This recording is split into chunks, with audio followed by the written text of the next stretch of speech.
会話力向上コースの紹介動画です。会話力向上コースは全部で20レッスンあります。文法10レッスン、仕事で使うコミュニケーション5レッスン、場面別5レッスンを用意しています。内容を見ていきましょう。文法は外国人にとって難しい、また間違えやすい文法を取り上げています。例えば、自動詞と他動詞、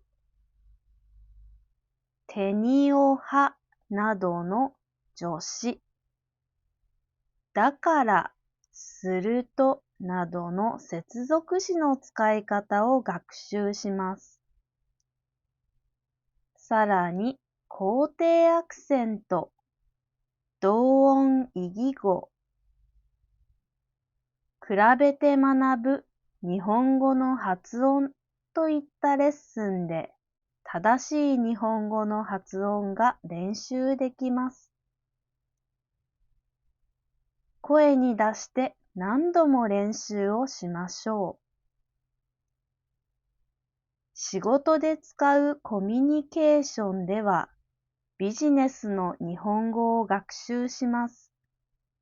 日本語の敬語には相手をリスペクトする尊敬語、自分の立場を下げる謙譲語があります。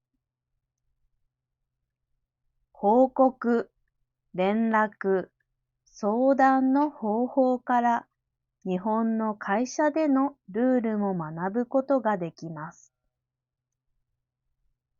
クイズを取り入れながら楽しく学んでいきます。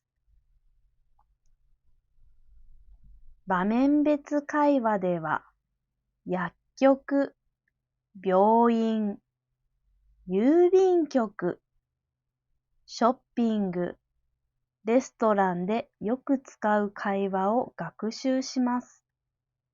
実際に医者や店員との会話を想定しています。皆さんはお客さんになって会話の練習をしましょう。よく使うフレーズは何度も練習をして覚えましょう。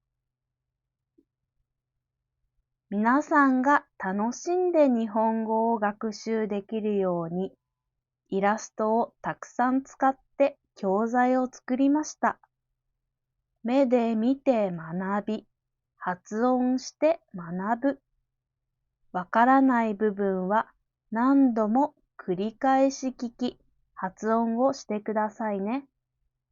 ぜひ会話力向上コースで一緒に勉強をしましょう。